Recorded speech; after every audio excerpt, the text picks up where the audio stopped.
There's my future girlfriend right there. The bike rider? She's still... Jesus. How many times have you watched that video? It's a different one. But it's only here. Like, when I go to YouTube here, it's like, oh, yeah, there she is. It's like, I'm on YouTube every weekend. I don't, it's not on my personal account. The algorithm is like, Matt wants to watch this again. There she is. She's so limber. I mean, if she could do that. We are live. You know that, right? she could do that on a bicycle. What else can she do? Where else can she do what that? She could do is she had more room to play. Right? A larger foundation to work with, like in which to... Just call me the pommel horse, you know? She's got more area. Oh, man. That's right. All the area you need. Horrible. There's only 4 people watching. Thank God.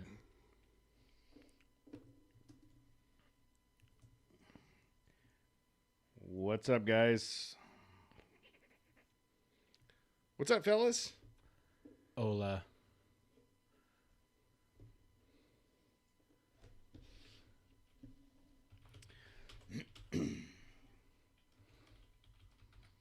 We have 1, 2, 3, 4, 5 people in the chat and only 2 concurrent viewers. That means that 3 of those people logged in, said hi, and then left. Hey, so this landcruiser just sold on the auction. It was a 1994 with 1,000 miles on it. Guess how much it sold for? And with 1,000 miles, yeah, $75,000. $250,000. $75,000. $136,000. Oh my God! Wow. Damn it! For a '94 Land Cruiser. I'll sell you mine for half right now. Dude. Yeah.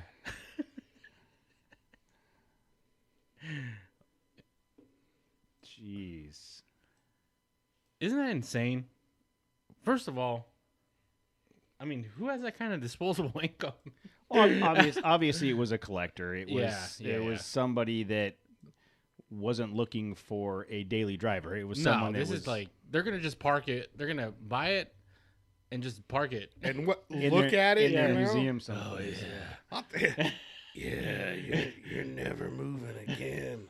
You're just here for me to look at. That's like me buying the General Lee and then, like, not trying to jump shit, you know? Like, trust me, you wouldn't be jumping shit, dude. If I've seen it on TV. You could jump water towers. You could jump rivers. You could jump other cars. You could jump all kinds of shit. Fact. It's on TV, bro. Look at Tim. I think Tim's doing us a favor. Don't forget to thumbs the video, fellas. Up or down, your choice. Yeah, we're starting to turn them. You know, it used to be an automatic down. Now it's like, eh. Well, I mean, I guess it's your sexual preference, huh? Up or down. Don't forget to thumb those guys. What? Don't forget to state your preference, top or bottom.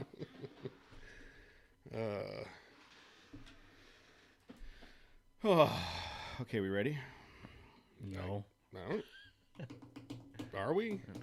As ready as I'll ever be, dude. Did you put together that review? Yeah, right here. Last time you put something together right here, we had a lot of dead air. Yeah, that's welcome to my life, dude. I took notes today, so whatever. I'm super stoked. I'm super impressed. Look at you. Undo typing? Exactly. Exactly. Undo it all. Worthless notes. Real rigs rattle. Up for tops, down for bottoms. All right. No judgment. No, it's a safe space here. Mm-hmm. All right. 3, 2, 1.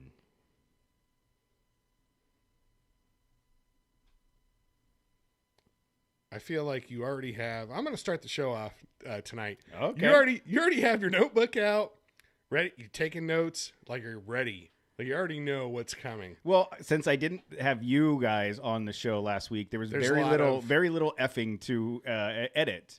I'm sorry. So I got my notepad out. I thought we agreed. We weren't. thought you were. We never agreed. We were going raw dog. You guys suggested. Raw dog. There's no turning back. I thought we were going bareback Jack. No. You know, at this point, Bareback Jack. at this point, I don't know what else we could say to make sponsors leave. So if they haven't already decided to leave, Yeah, then... like in the future when Ford wants to sponsor the show. Well, Jose mentioned Bareback Jack. We can't sponsor that That's show. why we can't. yeah, sponsor they said F twice. Shit. So it is 6:30 something on a Monday. We are live streaming on YouTube, and we already have people in the chat room getting ready to get started. We have our full crew back. Matt and Jose decided to join us this week since they were slacking I would last like week. to thank Casey for coming in. The closer came in. Thank you, sir. Yep. Throwing fire. He You know, did. he comes in, he throws 100. He throws 100, and he has a wicked slider that's Doesn't even unhittable. warm up or anything. He dude. doesn't need to warm up. He just comes in right out of it. It's like He's the guy in the bullpen Yeah. up with his vape pen and a, Yeah. and a canteen of vodka. He's like, "Yeah, I'll come in. I Yeah. got you." oh, what now? You need me right now? Yeah. It's the third inning. You need me right now? Yeah, please come in. High leverage. I can see Casey looks all disheveled, his shirt's all tucked, Yeah. and the manager's making the right hand signal, and he's ready to come out, and they're like, shit. no, the other guy, the other right-hander. We'll let you know. He's the equivalent of Seabiscuit from the Bugs Bunny cartoons. He comes up to the What's mound. that? He's like, I don't even need the 8 warm-up pitches. Let's go. Yeah. Dude, your pants, your shoes aren't even tied. Like, you're in your socks and everything. He did a good job. I will say the one-on-one remote, any remote, like the vibe is 100% different. It is so hard to play off each other when one person's on the TV and the other one's on, you know what I mean? Like the three of us being in the same room makes a big difference to the way the whole thing, that like the flow of the show. I'll take your word for it. Well, you guys remember when during yeah, during the end times when everybody was remote, it was hard. God, how did we get past those times? Tomorrow's like Tomorrow the official opens up, day, right? yeah. It Dodger ends Stadium. tomorrow. We got an email today from HR like, no, Yeah. you still gotta check this out, guys. Cool story, bro. Kalosha hasn't said shit. You're still wearing that mask. At our office, there was a conversation. Should we ask HR? You know what they're gonna say. Yeah. I was like, What you are- can. You can ask them. As far as we're concerned, the company has an official policy. Oh, I must have missed that memo. There's an official policy.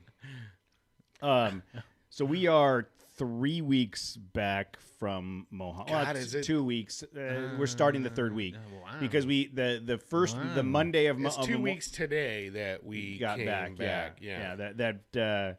That Monday. We were too exhausted. Oh, there dude. was no way. I don't know how you guys functioned the next day because I had that Tuesday off. Thank goodness. I was dragging Thank ass. goodness. I was dragging ass. I slept in.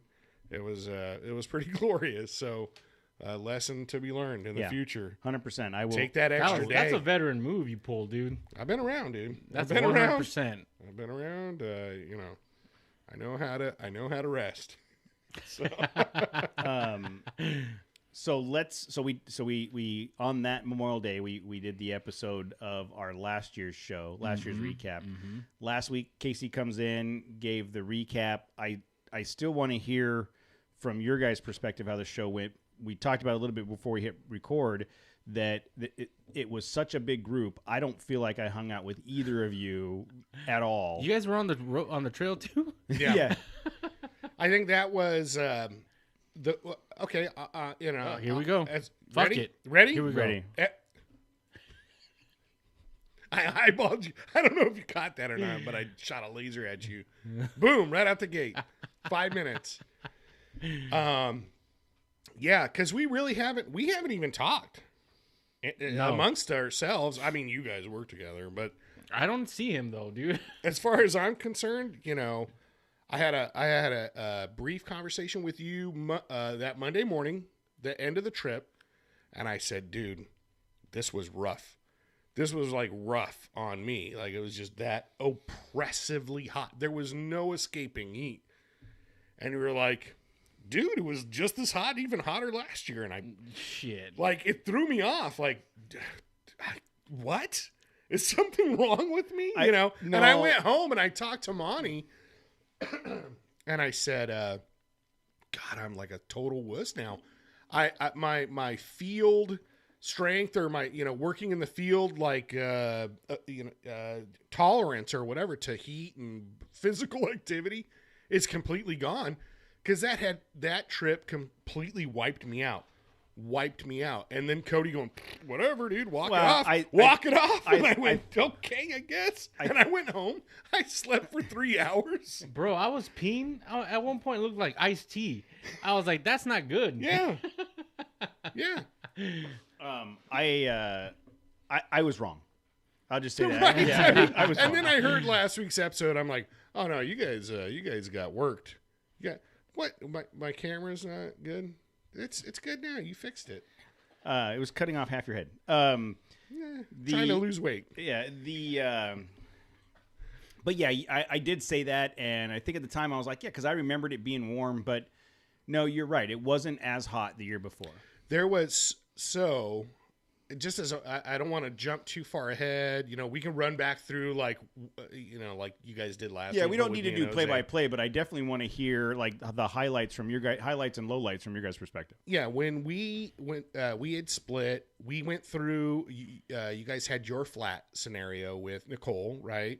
You mean Jose's boss? Jose's boss. Yeah, and we were at the monument, and the idea was, okay, we'll wait up at the monument. But it was so bad. There was no shade. Yeah, there was no escape. Yeah, Everybody if you haven't been to that. the monument, it could not be more in the center of the desert on a flat lake bed that's salt flat. Worst case scenario, you're about to die in the desert. That's where it's gonna happen, And that initial group, when we got out there, the consensus was, let's not be here anymore. Like, where can we get to camp?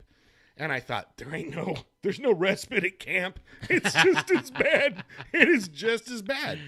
And I was hearing you on the radio, like, let's try to get that tree let's spot. go to the trees. Yeah. Like, there's that tree. It's adjacent to camp. It's maybe 300-400 yards or whatever from camp. Yep. Let's try and get over there.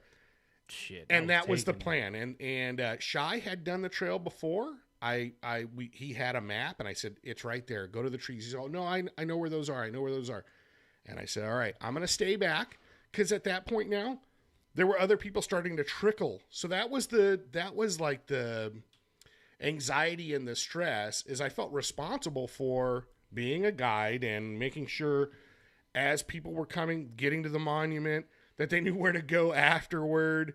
But that meant that I had to sit at Hell's Gate and just sit there and wait for the rest as the rest of the group kind of trickled through. And we still didn't get to the trees, but as everybody got back to camp, it was like everybody was just tucking up into the bushes, into the whatever shade they could find. Any shade. Yeah. It was that like bad. And then that's when I thought, wow, we had that big giant easy up we could have brought out, at least that'd have been something. Yeah. But whatever. So that was my thing, was it was just oppressively hot. And as a whole, that second day. Yeah, that Sunday was the worst of it. And yeah, I think we had the conversation about the easy up, and I was like, I'm not carrying that thing. I'm not putting it in my truck. It's too heavy. We don't need it. We're never stopped in one place long enough. I was reminded a couple times in the car by my passenger about why I did not bring the easy up. We have two easy ups. You tried to pin it on me last week. In that episode. I did. What else, Matt? So tell me. So you want highlights from day one, Well, like just, how things went? An overview of how your experience was. Well, so the other big outstanding thing was it's too big a group. It was it was like I was spread very thin, and I only got to spend so much time with everybody, and that was I guess kind of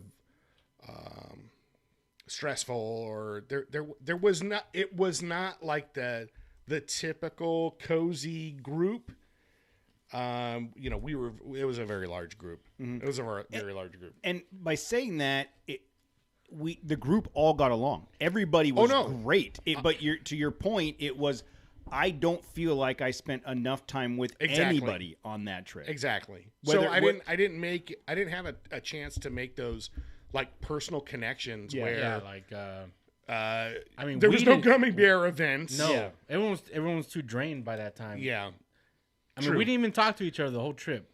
We had just said that. At one point, Tammy said, "Is Jose okay?" And I was like, "What do you mean?" She's like, "He's quiet and really distant right now." I'm like, "'Cause he's 48 vehicles behind us." Yeah, it's like, yeah, he can't hear us like in the radio.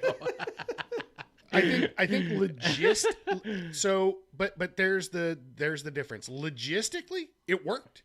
We got everybody exactly where they need, except for Eric and Angie. But that having was to pull off. Yeah, but that was a function of us not planning properly for a trailered vehicle. Like Casey and I talked about last week. For the most part, we're like, oh, it's a flat. You're good. You're 100% good. And then once we got on there, I was like, wait a minute. I don't remember it being this windy. You know what I mean? So that initial, well, in hindsight, right? That was a big trailer. That's not like a little Overland trailer. Yeah. No, that's like a set up base camp and then go do your thing. It worked really well at Parker, which was perfect. For Parker. Yeah, Parker, Ocotillo Wells, one of those places would be fantastic. But take the trailer from site to site every night. Yeah, it was probably. I mean, it works on the Mojave, just at the pace that we needed to go. With that size of group, it wasn't going to happen. Yeah, with 27 vehicles and the whole Mojave to cover, we needed to be moving quick. Yeah. And I'm not casting any like anything on them or anything. I felt really bad. I told Cody I felt really bad. I'm like, dude, I hope they don't feel like we're excommunicado. Oh, no. I don't think so. But other than that, I think that our massive group worked that trail and got through it. I mean, we had a good pretty pace. Timely. We had a good pace. I mean, nobody died. Though we tried. We gave it a shot. But yeah, I guess that's it's a learning experience. I feel it was for sure, because again, that's what makes the trip fun for us, is to have that time where like the three of us are interacting with the group or whatever, and that didn't happen. It just didn't happen. No. And it was a combination of the heat being so oppressive that people just pulled out, and it was like. And sometimes if you stopped, some people just didn't even get out of their truck. Exactly. Yep. Exactly. But you're right. The group was too big. It was 65 people. It was too big to get around a campfire and be able to still. At one point on night 2, we were all around the campfire, and I was like catching some of the conversation across the way and a little bit over here, but it wasn't like everybody engaged in a conversation. But at the same time, I think it was still great. Like this is just comparing to our previous trips, where it was a little more tight, and we were able to have those like bigger group conversations or whatever. I think those same fun conversations were still had, just in smaller groups. Exactly. Rich and his wife. What was? Is it Catherine? Kathy? It sounds right. I'd have to go back and look. I can't remember. My God! Apparently, Rich is packing heat. Right. I guess that was the funnest campfire talk, was those interactions. I did not hear about Rich. And now, sadly. Yeah, see, you'll never know, dude. Wow. Never know. That was good stuff. Oh, she's not great. She's not with him because of the discovery? No. No, she made a discovery. She made a discovery. Long ago. She seems super cool. Oh yeah. No. But that's the thing. So again, like, I'm not again saying like this was bad. It was still a great trip. But you had a lot of those little moments, but it's just like Cody's never gonna know about it. Yeah. Because it was just too segmented. Yeah. Yeah. The size of our that fire pit, or that group, it was a big, massive thing. So we lost intimacy, guys. We lost some intimacy on Low this T. group. Low T will do it to you, and vaginal mesh in your abdominal region will do it to you, I guess. Whatever. But we over the last couple years of this trip, we've had this conversation. Well, how many people? How many people? How many people? And now we know. And this time, like, I think we can do it. And we did it. We did it. I'm very proud that we did it. Logistically speaking, I don't think that I don't believe that there was anybody on the trip that didn't have a good time. But I don't see us ever doing a trip with that many people again. No. Yeah, that's a lot, dude. And I don't know how. I think that's just the limit. We've discussed like separate groups or whatever, but we're creating that same situation. But we kind of had that in this trip. It was 2 separate groups, like front and back, for sure. Yeah, but by day 2, yeah. But by camp time, like where we all settled in, it was still like, oh man, all my friends are here. Like, and literally, like, and it's the size of Dodger Stadium. You're like, oh, I want to go talk to them. Yeah. But, I was like, all my friends are here, but I'm not walking over there to talk to them because I'm tired and my chair's right here. That played another huge part of it too. Was again oppressive heat. And like Jose made the joke earlier about being in the back of the group isn't any easier than being in the front of the group. And just from like our perspective, being in the front's a lot of fun though.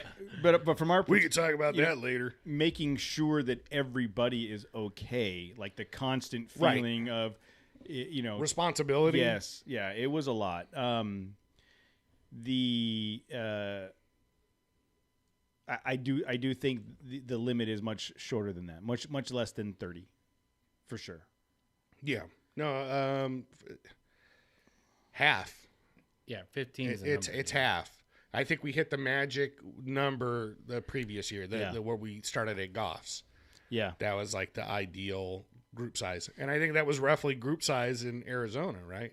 Yeah, maybe a couple more. 20. I think we were right around 20 in Arizona. And I guess the issue we have, it's not an issue. It's like a good problem to have. Is that the group, the normal group has gotten so big now that those 15 spots will fill up like no problem. Yeah. Yeah, I think what we're gonna have to do, we have to do a lottery next time. We're gonna do a lottery. We'll do a registration next time. Oh wow! And then live on the following week's show, we'll do a lottery where we pick numbers randomly. You mean when we do the trip in March, like Casey was saying? Yeah, because Cody and I did it on a whiteboard. Like, all right, say we capped it at 15. Who are those 15? And we started writing it out, and we're like, by the time you get to it's almost like we have to have. If we do it that way, we have a veterans trip, and then we're going to have a trip where nobody's done it, and we have the 2 separate trips. But I don't want to do Mojave twice a year. Yeah, it has to be kind of like, dude, this is the sign up time. You get in, you get in. If you don't, you don't. Okay. I mean, are you saying lottery or first come first serve? No, it's just first come, first serve. Next Wednesday we're having the sign up. Don't tell people that. They'll register. Next Wednesday, Tim will be going, where's the sign up? Where's the sign up? Hey, dude, be there or be square. I don't know. Is that messed up with me? No. I just don't know the right way to do it. There's no right way. Because if we do it if someone's always going to get shafted, which is probably a good thing, right? It depends. Top or bottom. But yeah, dude, it's going to suck. Like, not everyone's going to be able to make it, unfortunately. Well, yeah, and it's almost like we need to do more trips, but that's that much more work. It's that much more time. But this trip, we made it the size it was because we wanted to include everyone that wanted to come, right? When not everybody wanted, there were still people on the waiting list. Yeah, and we capped it off. We're like, all right, I think 30 is kind of the top, right? And look how the trip turned out. It was still a good trip. Great trip, but it was just different than the other ones. Real Rigs Rattle says we should use a randomized lobby queue like registering for Comic-Con. He also said I should take colloidal silver, so I don't know what's that supposed to do. Is that supposed to help me with my vaginal mesh? I don't know, but Mud Raider said I don't look like I'm going to make it through the night, and you're probably right. I am tired. So what was anything with any problems with the truck? Any? Oh no, dude, that truck is. Did you and Kevin Jones take notes? It fucking destroys, dude. That truck is no joke. I've never pushed it that hard. I went as fast as I could. I went as fast as I could, like my dirt bike. Like this is as fast as I can see things coming, where I can react and effectively. I went beyond that. The Powerline Road, right? That was the spot. No, Powerline Road. He was talking about that. That sounded like fun. But I was sitting in a cloud of dust. Yeah. Oh, yeah. And a complete powder. That was where you opened it up, Oh, right? dude, I was doing 75. Yeah. And Presley was giggling the whole time, and we'd come up over those little rises, and the tires would just lift off. Yeah. Not like launch, but like lift off. And you could feel the truck. It was unbelievable. It was my favorite part of the trip. Yeah, that wasn't my experience.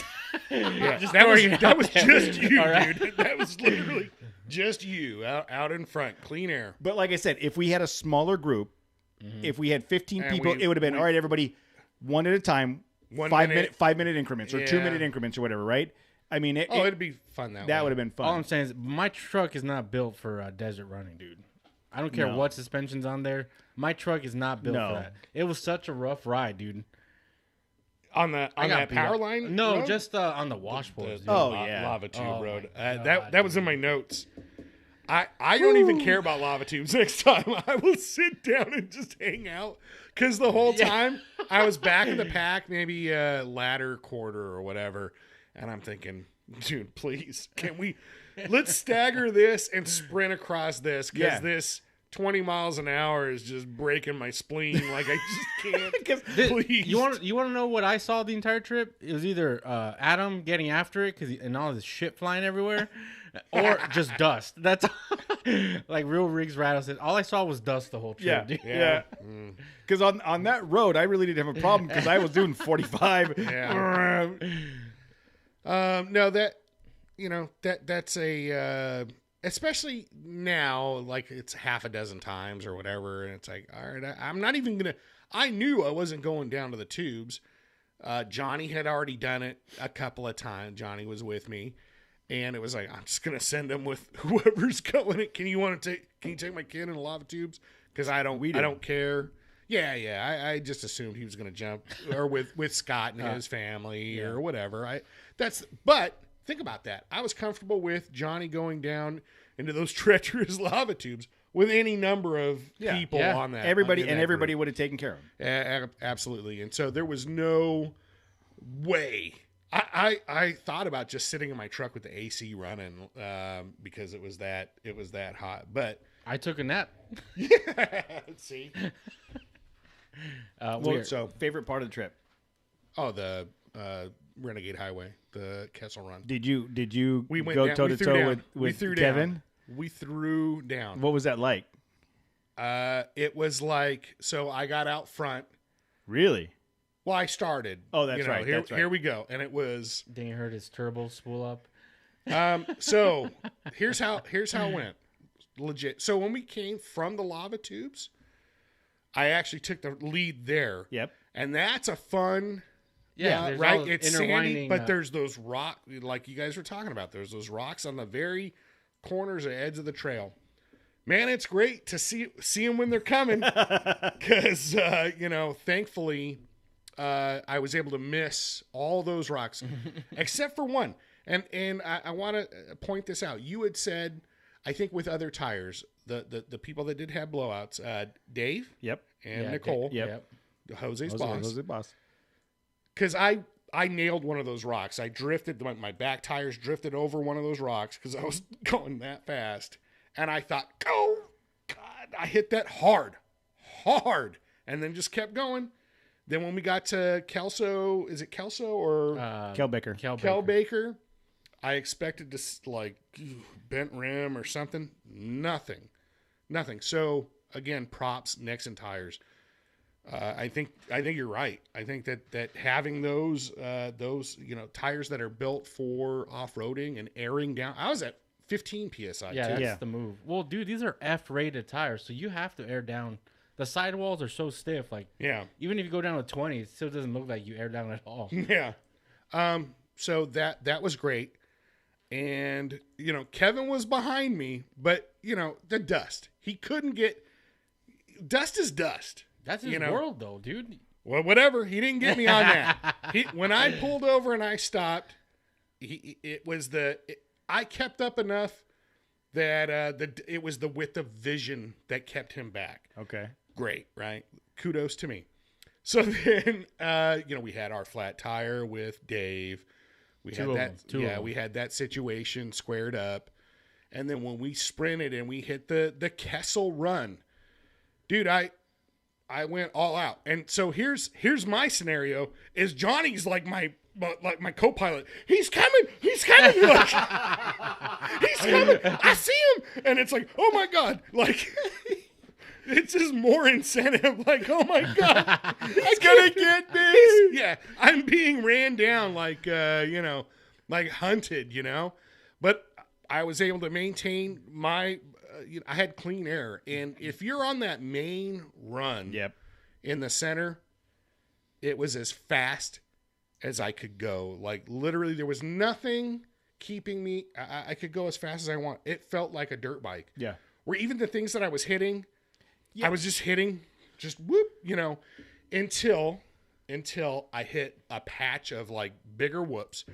And so... prior to this, I'd already jumped the truck 4 times. 4 times, full on. But you know what? I had my stuff strapped down really good this time. A bunch of bungee cords, interlocked bungee cords. Like, that system worked really well. And again, I dialed up my shocks. So, on the Powerline Road, I bottomed out a couple times because I was like, I was on 1. And as soon as we got to the lava tubes, I am 6. not. I know what's coming. Going to 6. I went to 5. I went to 6. Did you? Yeah. I went to 5. It's still at 5. Like, I just, wow. And we'll go into, because I drove Casey's truck later on that night. He said, yeah. And we can go into those specifics later. But now I'm ready. Now it's like you hit things. And the truck just is balanced. It comes through the front end, like springs up, the back end, like I don't know. Yeah, but then it just settles. No, yeah, instead of it hitting, like bottoming out and jerking back up, and that jerking, like, oh my God, I'm out of control. It's just nope. Now you're in the air, but it's all level. Yeah. Like, and when you come down, it's all at the same time. Yep. It's not, oh my God, I'm gonna die. It's just, dude, I just did that. Like, so anyhow. I was out in front, just killing it, even though I could hear Johnny giving me like, he's coming, or whatever. And then I hit like a big patch of whoops that was just like, okay, I got to pull off. And I went on to one of the little peripheral trails that was like tighter and narrow. Mm-hmm. Well, he didn't stop over that big shit. He just went right past. Like I locked up the brakes and went down back to second gear. He went by me. Yeah, and I was like, well, kudos to you, sir. Like, I can't do that. You hit the brakes and you let him fly right by. I let him fly right by, and then I switched to guns, but he was already out of range. So that was that, and then after that, we pulled up. He stopped like 200 yards. Like, oh, I don't know if it was like to gloat. I got you, or whatever. But we gave each other like a virtual high five and fist bump. Like, F yeah, this is what it's all about. And then 2 seconds later, Joey D's like right. So the 3 of us, it was madness. Yeah. Like it literally, the closest thing to that is on my dirt bike from the guys coming back from the punch bowl, back to camp. I mean, we're all familiar with that. Imagine you're on your dirt bike with other just maniacs like hauling ass back. Very similar to that. It was great. I will say the difference between driving a truck with stock suspension on the Kessel Run area at 40 versus driving a well-equipped truck with good suspension at 65 is amazing. It's actually easier and safer and more comfortable to do 65 miles an hour in my Ford with that suspension on it than any other vehicle I've ever been in. And at 30, you're like, oh shit, I'm going to die. Oh shit, I'm going to die. Like it is crazy. You get, I mean, at one point, like I said, Powerline, I was doing 75. Tammy was driving the Ford on Kessel Run at 45. And she's like, is this a good pace? Are you comfortable? And she just kept going. Like, I mean, it's amazing how much of a difference that makes. And I wish I could have seen you and Kevin and Joey D bump. Because like I was saying last week, when you guys took off from Kelbaker, it was like, all right, I turned around, everybody ready to go. And like your cloud of dust was already 5 miles away. Dude, I literally, I could not drive any faster. Other than... because now I know, like, okay, there's that heavy whip section. Mm-hmm. If I had a swing arm, if I did a Titan swap and had more travel, yeah, then I could hit that without slowing down. I don't know if I could go that much faster. I was still probably doing 70 miles an hour. I don't know if you can go faster, but the dynamics of the truck would just be better. Yeah, it would just go would over be it. less of a catastrophe when you hit it. Yeah. You just get up on top of it. Exactly. But you'd just stay on. You'd be floating on top of the whoops. When I compare it to being on my dirt bike, well, you can eat up a lot more stuff on your bike, the suspension and the weight and everything, but you're still driving to the limit of your vision and how fast things are coming at you. I can't react if a person jumped out, like, you're dead. Like, there's just if that guy. I couldn't yank around him. Whoa. Threw him, yank him. But yeah, so and then later on, as far as swapping trucks, that was like it was eye opening. The difference between the two suspensions at this point, it's crazy because you don't really know. He has Bilsteins on his, right? No. Yeah. There's Bilsteins on front, but they're not for his truck. And then he modified the TJ shocks for the rear. He's got a cobbled, zip tied him or what? Yeah, he's got a cobbled together suspension system. But he and I talked about it this weekend. It reminded me of the Tacoma suspension, like. The truck was capable of so much more. Yeah, but those shocks. The suspension I had on it was the limiting factor, and it was crickety and crunchy, and it was just like not well. It wasn't put together well. He's working on trying to fix that, and I'm hoping in the near future he'll be able to do that. But it's again, I go back to me, it's a shitty suspension system. A shitty aftermarket suspension is worse than a factory suspension system. Yeah, just keep your stock shit. Yeah, if you're not going to spend the money on a good one, just stay stock. Yeah. And then, but to be fair, he got the truck with that suspension. He bought it with that, and he did. When you buy it and you see that's got the lift and the, it is what it is. It's not like he fucking chose that one. Like, no, I'm gonna buy this one. No, he had to figure out what it could and couldn't do, and now he's going to make the adjustments. Yeah, that was the biggest. The rear suspension is game changing, because the front, both of our trucks feel like stiff in the front, and he has not at your age, it doesn't. There's like a sister joke right there. I mean, I'll just let it go. I guess too easy. But he has upper control arms and same as I do. And I would assume similar spring coilover adjustment or whatever. And he was like, yeah, the front end feels the same. The front end feels the same because you can't get to the speed I can get to where the rear starts taking effect. Yeah. Because, and I couldn't tell you. Yes, it does feel the same, but I'm doing 35 miles an hour coming back, not even that, from the punch bowl. And it's back end just bottoming out. And it's like, oh, man. That right there, driving back from the punch bowl was like a eye-opening thing for me. And like, that's just holy sand. shit! Well, it's still it's still you're still it's still whooped out. You're still hitting, whoops and you're hitting the terrain at speed. You know. Don't worry, Casey. We'll figure it out, dude. We'll get you set up, dude. Something. But anyhow, so that was great. That was a highlight. The punch bowl is always a highlight. How was it? It was great. But I agree with you. I think there has to be a way, the things that you're describing as far as being in 4-wheel drive and trying to like steer and you just, there's like a loss of power. It's like, it's not a loss of power because of heat or whatever. It's just like everything's just being so jarred or whatever. The truck is saying, hey, that's what when I told you guys, are you wrecking right now? Locker. Yeah, but you have to have real big power. For yeah, that. yeah. I was if you got a 250 diesel, an F250 diesel, yeah. But for a 4-cylinder turbo, it was too much. And Casey said that he tried that Kevin Jones hacker trick to turn off the traction control by and everything, holding down, and he said it didn't do anything on his truck. On mine, it did. It made a noticeable difference. Oh, it wasn't cutting power. It would cut power, right? No, it wouldn't cut power.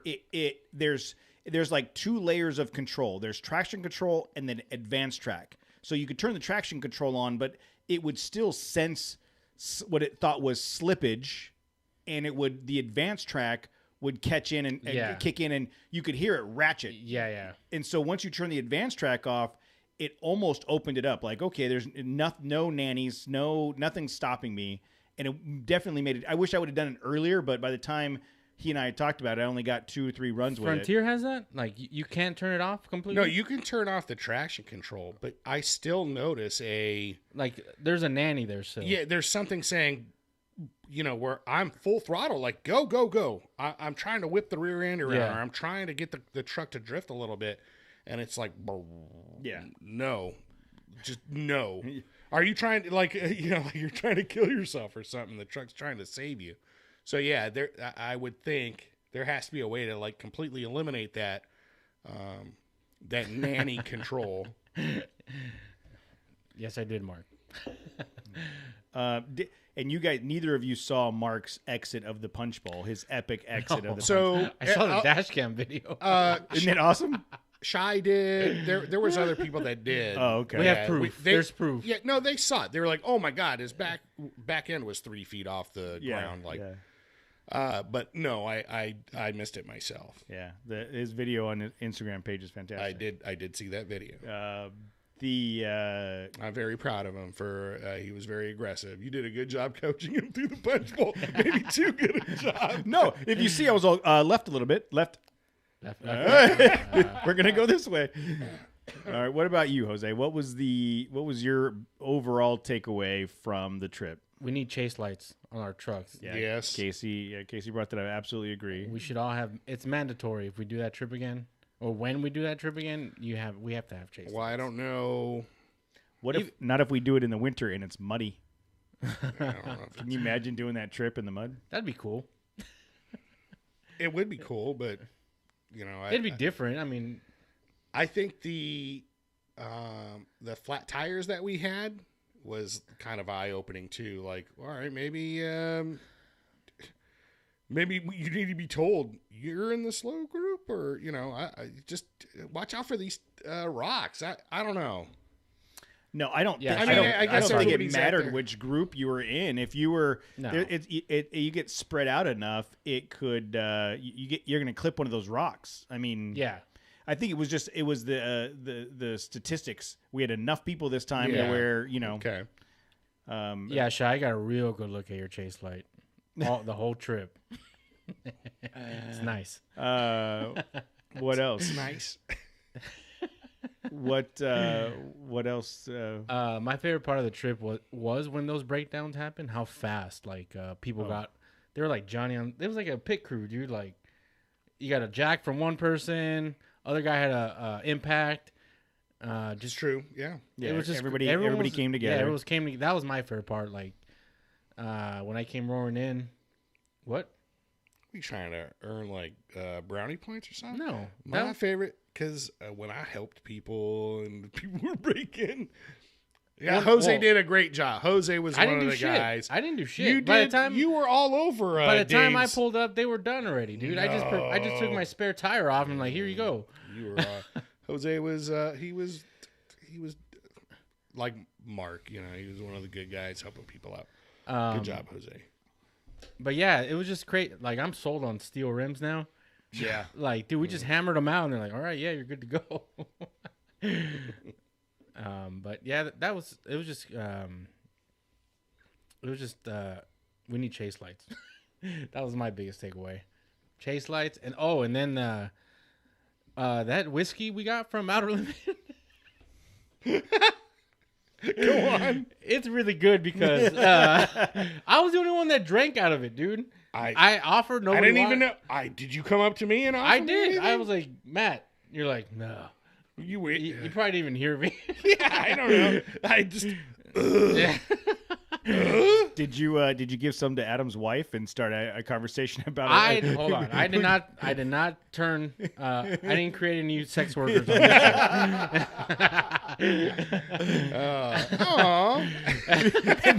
I can see you be like, "Hey, Leanne, take a drink of this.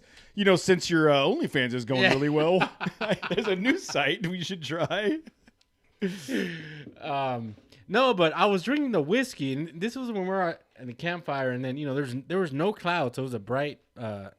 You see all the stars, and I just remember looking up, and then I saw the train of satellites. The Skylink, yeah. That was like one of the coolest things. Yeah, but no one else had seen it yet, and I was just like, dude, am I that drunk? Or I'm like, damn, this is some good whiskey, dude. I didn't say shit because I'm like, I don't want people to say like, dude, what the hell are you looking at? Jose's hallucinating. Yeah, I'm like, dude, this is some good whiskey, or give me some of that, Jose. What are you seeing? But yeah, I want to see it too. But then someone else commented, and then everyone started looking at him. Okay. Oh, everybody came running at me like, Matt, look, it's happening. Like, and I ran out. Please come and take me. God, don't leave. Yeah, I didn't know if I should pack my stuff up and go home because I didn't know if there was going to be a home to go to, or I thought we were. But then it just like, yeah, it's Elon Musk just playing with his satellites. The Skylink stuff. But it was still super cool. I'd never seen that before. And it was, you're not used to seeing things like that, right? I mean, it's just one of those things that never crosses your mind or whatever. And then when you see it, it's whoa, that is different. And it makes you think two things. How much other stuff is happening up there that we don't see on a regular basis? And like everybody's immediate thought was, oh Aliens! My God, this is it. You know what I mean? Yeah. It's the Armada showing up. They're coming out of warp. Well, we're out in the middle of the desert, so whether they come and get us or not, I don't know. But yeah, and then I tried explaining, like, well, that's why they disappeared, because they went not over the horizon, but because the sun had already been set, right? And then the direct light was reflecting off of the satellite, and that's why they just kind of disappeared. I don't know if you remember the specifics or whatever, but that's because they lost that direct reflected light from the sun. Mm-hmm. The Earth had blocked that light. I tried when you're on a flat Earth, there's no. I know. There's no blocking when I tried explaining that, like, well, that's why they disappeared where they did, because they went into the shadow of the Earth. Richard's wife's all, okay, guy. And she starts giving me shit about it. What are you saying about the sun? All right. You know, just leave me alone. I don't even want to talk to you anymore. You're just going to make fun of me. Jose, where's that whiskey? Yeah. But no, she was great. She went on her and Richard, and there was somebody else, went on a tangent for about 40 minutes. It was pretty great that night. So that again, that was a highlight. But you know what? It was mid-70s or something, right? That first night camping? Yeah, at least. Right? I mean, people were walking around with sweatshirts and stuff. The second night, or that last night, it was still in the 90s. Yeah, it was 85, 90 as you're trying to sleep in a tent. So different vibe.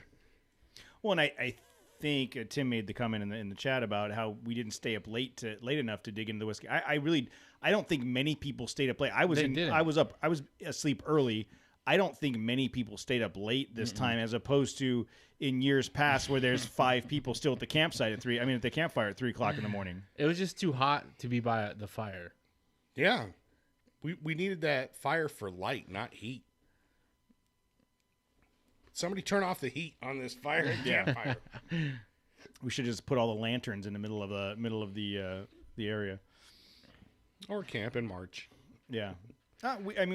We could. There's, like I said to Casey, the only reason we've always done this is because it was a 3-day weekend and it was the time that we chose to do it. But that doesn't mean it has to be this time of year every year. Yeah, I mean, it could be easily a month before. Yeah, that trip, it needs to be at least a month prior,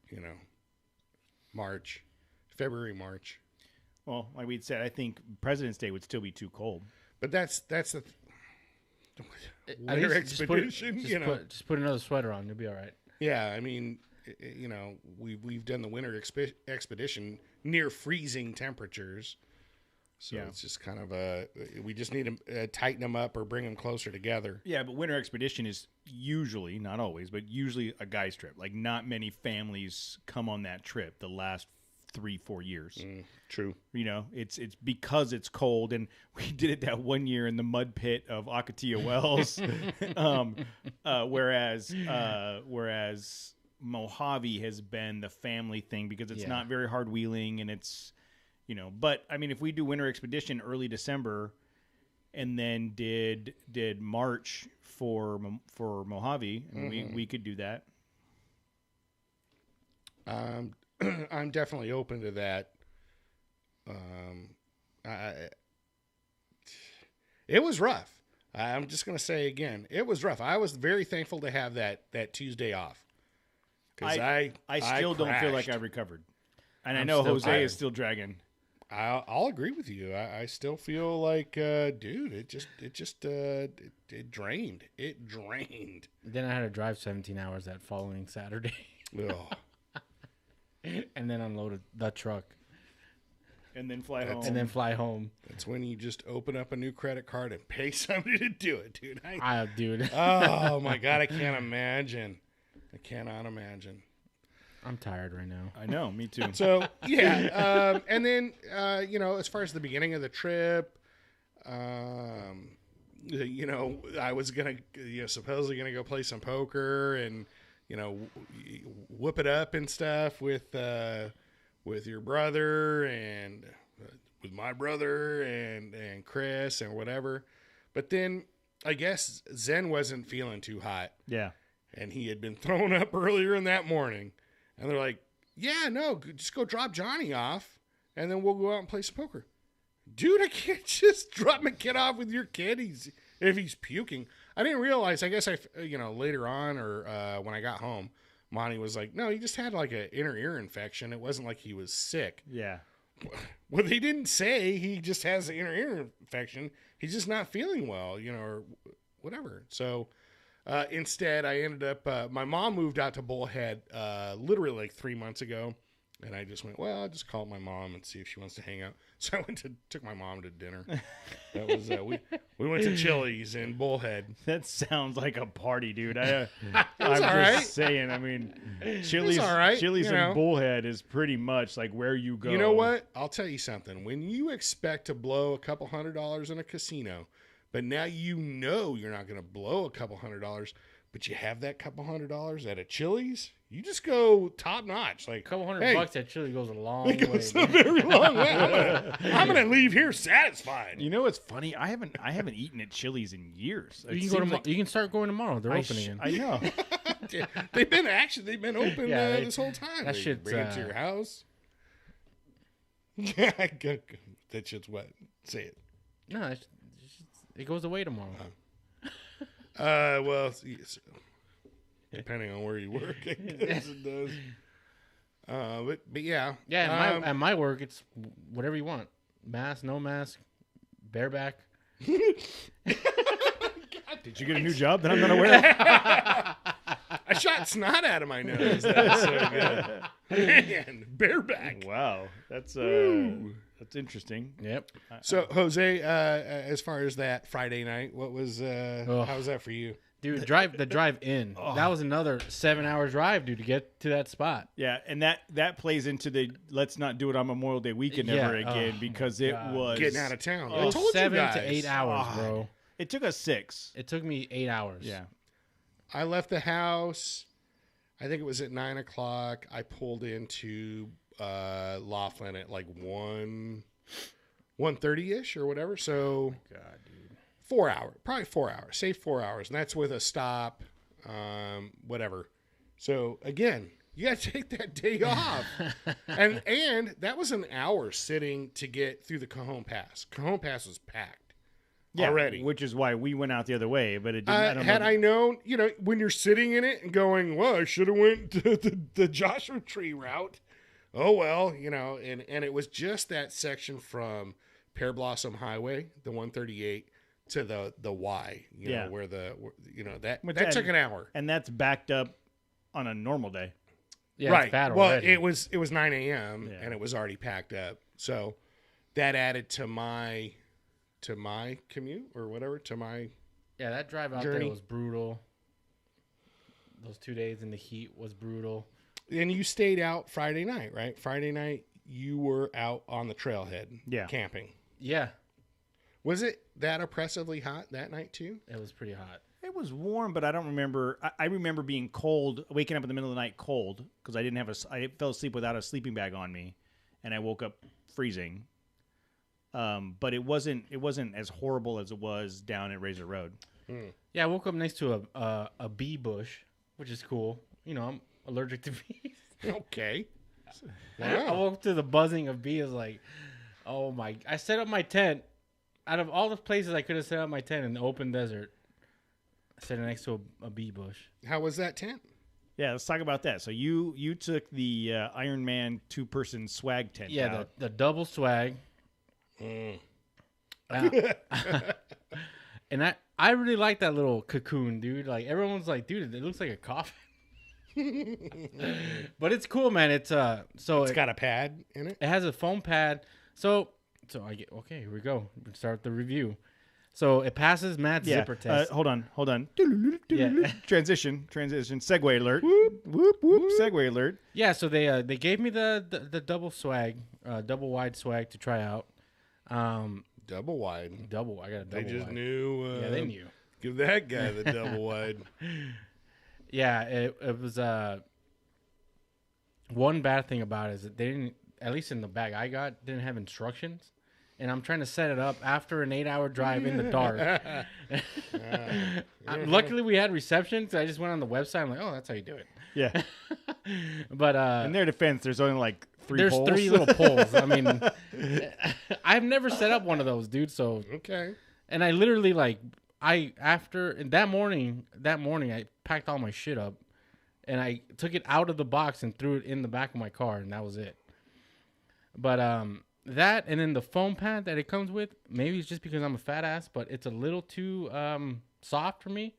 So like I didn't feel the floor, but like if I put if I were getting up, like Really? The thing's like, Yeah. it looks like it's 4 inches thick. yeah, Well, a lot of things look thick to you.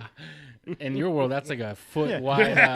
Thank you. Thank you for doing that, for figuring that out for me, Jose. That's what I was looking for. You're like, dude, that pad's Right, like a that's- foot thick, right? God, how thick is that pad? How does it fit in the tent? That's 4 inches right there, right? Yeah. Exactly.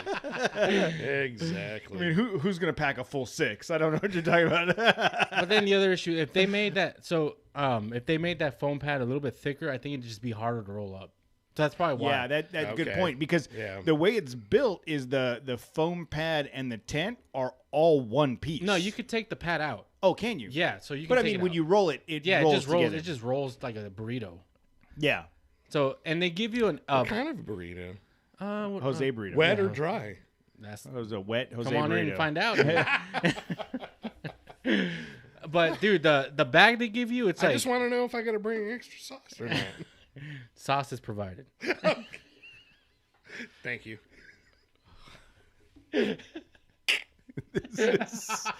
This is the good to worst. know. This is It's the good to worst know. product review ever. Or the best. Dude, Wags is gonna call you, be like, dude, just lose What's my wrong number. with yeah, exactly. What's wrong with you I guys? thought we knew you.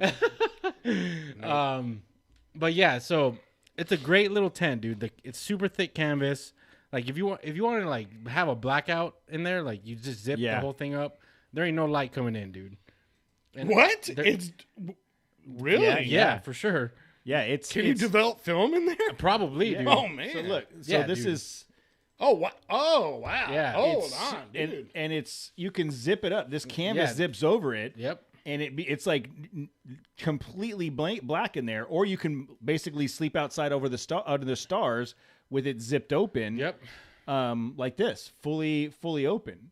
And that bottom part, it's super thick, like Yes. PVC.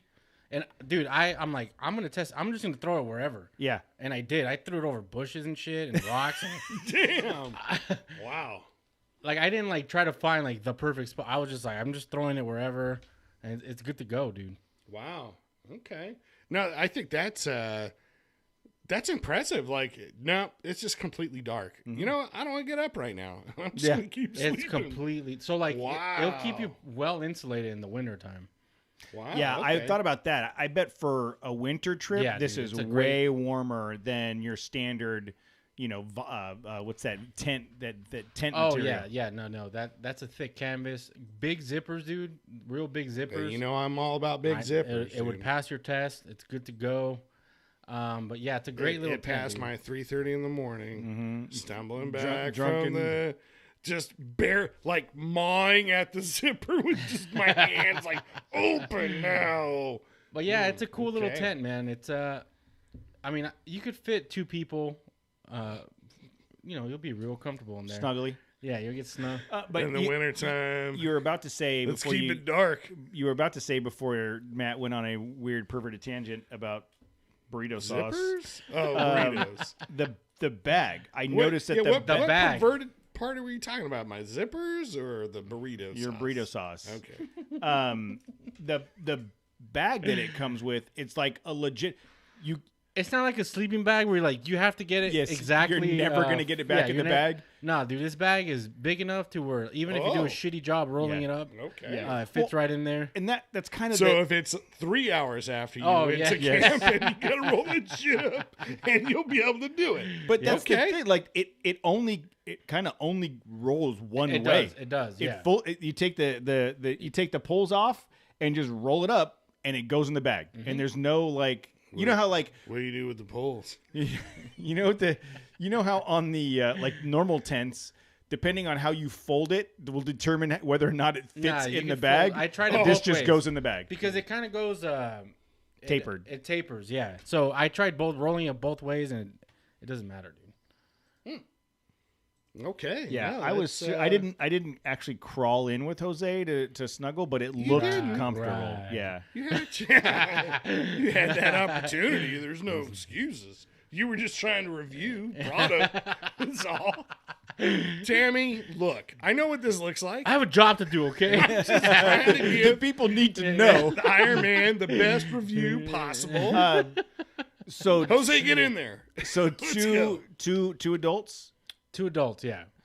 I don't think that I could fit Tammy, Presley, and I in there. Yeah, it would be, you guys would be snuggled. I can't fit Tammy and Presley and I on our Oh, yeah. California King Yeah. bed because Presley lays horizontal across my Yeah, face. Same So, with my kid. Yeah, I get so I kicked don't. in the ribs every night. So I don't know that I'd try to pull that off with 3, but I think 1 or 2 people, super viable option. So I will be honest though, it is a big bag when it rolls up in the bag. It looks like a dead body. But it's light. So it's not like It's like a light dead body. yeah, so I mean you can throw it on So top of it's not like Matt or I as a dead body. It's no, you can Leave me where I'm at, guys. Yeah. I understand. you can easily like strap it on to the top of your roof. Whoa. Whoa. Sorry. You went whoa too. So Yeah, if you have enough space in the back of your truck, it's no problem. Or you just throw it on top of a roof rack, it's no problem because it's not heavy. so it's 1,350 millimeters wide. How many Americans is that? I don't know, woo, all of them? 100 feet. I don't know what's Let's see, millimeters. It's not heavy, Tim. It's like 20 pounds, 25 pounds. Okay, so millimeter to inch. So 1,350 millimeters is 53 inches wide. So when it rolls up, that's it. It's 53 inches wide by 2 foot in diameter. You have Damn, you have 2 foot in diameter? Flip them. Flip your dimensions. It's No, when it rolls up, it's no wider than the widest part. It's no wider than this piece right here. This is the widest part. Right, right. So that's 53 inches wide. It's not 53 inches wide, dude. And then when you roll it up, when you roll it up, you mean? yeah, that's what I'm saying. When you roll it up, it's 53 inches wide because this part rolls up. So 53 inches wide. If you were looking at that sideways, it'd be what, like a 2 foot diameter? Yeah. With the pad, Yeah, right? Yeah. So 53 by 2 foot, right? I understand what you're saying. Thank you, Cody, Matt. It's like one of those big, a big army duffel bag. It's a duffel bag. Yeah, it's a big duffel bag. Yeah, what are those? What are like those Navy bags? You know those the green? sailor, the sailor, green duffel bags. What do they call those? There's a special name. No, there's a special name a for seaman them. bag. Jesus. If you're lucky. Holy shit. We are never getting a product to review ever again. What? No, I know. Men from the sea. Yeah. I understood. That's exactly. It's just, those guys are funny. That's all. I think that's a funny term to call those guys. Yeah, it's a sea bag. See?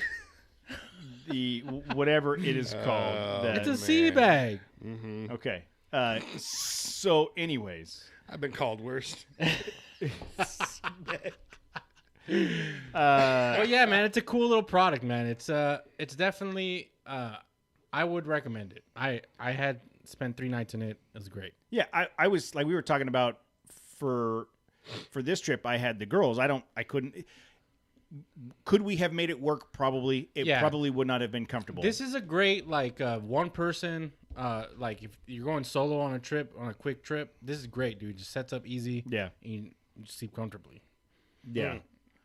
Because if you have that gazelle tent, right? Your gazelle tent for one person, it's a little too big, dude. Yeah, at that point, you're you're like you have to stand in there with your arms wide open to make use of the space. It's it's unnecessary. This is a great just go bag. Like just hey, do you want to go camping? Let's go. Like, just toss grab it in the back of the truck. Let's go, dude. That's a great use case for it. Yeah, I would think so. I think something like that where you don't have a. Yeah, like for 2 people, it's a great just go bag. Well, in that photo from Iron Man, it was like the guy and his dog. Yeah. Like all right, I would imagine like it's wintertime. If I maybe take you're hunting or something, right? If I take my dogs out in the desert where there's a place to be, no, they're not coming back, home, dude. The one thing's for sure, they're not chance. sleeping in the bag with me. Yes. Get out there and survive. They're sleeping in the lake. Yeah, this is the use case for this thing. I would say it was like either 1 person, 2 people, just going quick, decide just to go on a quick trip, throw it back there, and go. But if you have like a family of 3 or more, then this is not going to work for you. Yeah.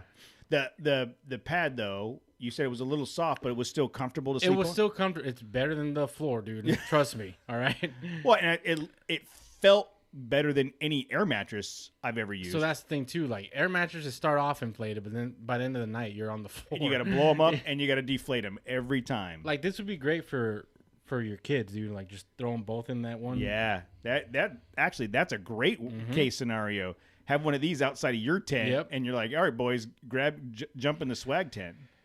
Right. So are the kids putting that away? Because I don't like setting up the one tent, let alone 2. And I'm close to getting them to help to actually be functionally helpful, putting the tent up and putting it away right now, the tent that I have. But, yeah, if that's the thing, right? Yeah. Like, if it's that easy to set up, and by all means, kids, go ahead and have at it. You got your own little... Man, I'd almost want to give them the instant tent that I have, so I can have the dark tent. Yes. Yeah, Adam. I've slept in the back of the 80, multiple times. I've put like a thick comforter to a sleeping bag, and then my sleeping bag, and like one of those little foam pads, and it's still, dude. It's like it doesn't do shit. Yeah. Yes, it was. I got way better rest in that thing than I did in the back of my truck. That's when you need somebody to donate some whiskey to you so you can sleep better in the back of your... Just start popping Yeah, but shots. this is a great, just grab and go. Like, it's a great, just to have. If you want to get away real quick, just grab it and throw it in the back of your truck. I like it. I'm going to check it out more. It's cool. It's very cool. And thanks to Iron Man and Wags and the guys sending it out. Yeah, that is Try it awesome. out. Speaking of Iron Man, I got the. Did you guys see my little Instagram post of the fridge? Hey, it's bigger than I thought, dude. It's so. I didn't see your post. Did you post on Yeah, the on fridge? Saturday, I think. Yeah, Saturday. Oh, I was frolicking. Where My were you? poll on Saturday. I wasn't on social media. So the fridge came in, and it's the 50 liter. It's big. It's significant. Like I was part of me was looking at the 30 liter, and then I was like, for I think 42. What's the price difference on that? I don't remember what the price is. Like $50 or something? I don't know. I could be wrong. But I'm kind of glad. Like I originally was going to go with the 40 liter, and then I was like, well, thinking about this trip specifically, the Mojave trip specifically, one of the things that we ran up against is ice. The same thing we talk about every time. Go on. I'm sorry. I was going to rant. Is the ice, and at the end of a trip, anything you didn't use gets thrown away. Oh, yeah, because it's filled with freaking done. cooler water. It's done. So I thought about this the other day. Even shit like mustard and Ketchup, ketchup. Like it's- I don't even want any part of No, this because I saw this shit floating around all day today. I don't want any. Yes. And I know that this is still fine. It's been cold. It's still cold. But you look at that water. That was I so. could definitely see why people put fridges in their car. 100%. Look, Yeah. When you think about if you go back to the last 10 camping trips that you've gone on, and think about how much food you have thrown away at Loaves the of end of that bread, camping trip, deli meat. you could have bought Yep. 2 refrigerators at this point. You're right. No, dude. I'm not even You're kidding. right. Like I You're thought about it 100%. when I came home this last trip, and Tammy did a really good job of like double bagging everything. Still. By the time we slosh around 160 miles in the desert, I literally just went nope and dumped it all in the trash. And there was stuff that we hadn't even opened Yeah, yet. that's Yeah. yeah. The amount of shit you throw away because of the ice chest is worth the refrigerator. I agree with you, and that was another. That was the other takeaway. Like, Yeah, I want to say Omen was the day before. So Friday I got there like 1:30, whatever. I tried to check into the wrong hotel. There's that whole thing. And then once I got checked in, I went to the store. Me and Johnny bought, God, so much. You're 100% right. I spent almost $200 on like just food, and a couple of bags of ice. I bought an extra cooler for extra ice, which just turned into Water. clean slush. Yes. Okay, there was nothing in there but the ice itself. It literally the next morning. So if I went to the store at 3 or 4 in the afternoon or whatever that Friday, that next morning it was all practically slushy, and that was parking in the shade in the garage at the Aquarius or whatever. And that was like, oh my God, dude, and then we bought more ice that morning. yeah. But one day, effectively one day, unless you kept your stuff tight or whatever. But that's when I knew it was like, oh, this is going to be a blazer. This is going to be really hot. Yeah. We had same thing. We had the 2 ice chests with food and drinks filled with ice, and then a third ice chest with just bags of ice. And Why do you have 3 ice chests? because by the end of each time we get to camp, I just scooped out whatever chunks of ice were left in that. You factor in the amount of ice you buy, Yeah. and the amount of stuff you throw away, and it just It's $40 in ice. easy. Yeah, easy I spent just on that. And then trying to go to, you guys were talking about last week, not Calico. What was the SEMA? The store, yeah, the Kelso store. yeah. You're like, oh, cool. We're going to have midway through. Like, how much money could they have charged you for a bag of $20, ice? dude. Yeah, $20. Right? People would have bought it. Right? People would have- Easy. Here. Thank you, sir, for this refreshing, fresh bag of ice. Instead of it's, watch out for my chickens, you assholes. Get out of my yard. Get the hell away from me. And there's a sign that says, hey, store open. Store open. It said open. But the only problem with that fridge is now you got to either get a battery, like one of those Jackery batteries, like one of those big batteries that you got. I think you just shut it off at night. Or Well, you- so here, so Francis asked how I'm going to keep it charged. So I didn't get the chance to test it on Mojave, so I started this weekend. I plugged it in just in the house Saturday night, and within an hour, it was at 32 degrees. It reached 10, quick. So it's still an insulated box. Yes, and that was without that was without the jacket, the insulated jacket on it. Of course not. Yeah, we don't want jacket. No jackets jacket here. Insulate with jackets. So I put I took it outside on the patio, plugged it back in. It was hot as shit on Sunday. It was hot here, so I had it sitting not quite directly in the sunlight, but not in the shade. It was like had it plugged in, had it set at 32 degrees. I put 6 cans of soda in there and 2 frozen water bottles. Matt, thinking from the thermodynamics, if I would have filled it up with cold product, it would have been way easier for it to maintain temp because so now you're trying to dissipate the heat because that you brought in. So yeah, each one of the cans of soda or cold things that you put in act as an ice cube, and it helps the refrigerator. That's why if you have a refrigerator in your garage that you're not really using much, throw bags of ice in the freezer. It will save you energy by doing that. So I kind of wanted to take like worst case scenario. Yeah. I put 6 cans of soda in there and 2 frozen water bottles in the crisper section. It sat out there all day long, and I checked it multiple times. It never got above 32 degrees. The ice bottles of ice in the crisper section were still ice. There was a slight melting, but not. I took sodas out all day long. Yesterday at 5 or 6, I unplugged it, brought it in the house, and set it in the dining room. Didn't plug it back in. This morning, I opened it up. There was still ice on the bottles of water. And that's this morning at 7. So it'd been out there for 12, 14 hours. Unplugged for 12 or 14 hours. And it was 58 degrees this morning when I plugged it in to see what the temperature was. So when it comes to running this thing, that's without the insulated jacket. I'm fully confident on a camp trip like Mojave, I could unplug it, turn it off at night, run it off the truck, turn it off at night, and it's still going to be 50 degrees when I wake up in the morning and turn it back on for the drive. And you're not dealing with all the water. Yeah. And if I did do a jackaroo or whatever, it'll be fine. And Casey made the point, leave it plugged in. It should have a low battery shutoff. I believe this one does. So it can stay connected to the power source, the battery, and if the battery gets low, it shuts off. But worst case scenario, at a 12-hour, when we camp, we don't sleep for 12 hours. No. When have we ever slept more than 6 hours on a camping trip? That I feel it's totally fine unplugged for that period of time because it's still insulated. To your point, it's still an insulated box that maintains temperature. So it's built super stout. It's got really nice LED lights inside of it. It's pretty straightforward. Kind of a comment on your tent.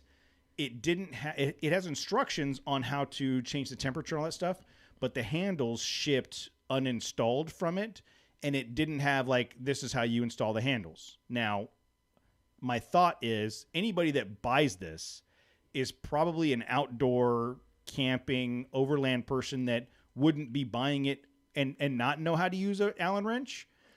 But it was just one of those things I noticed. It didn't have unless I missed it. But once I connected the handles, it was super easy to pick up and carry.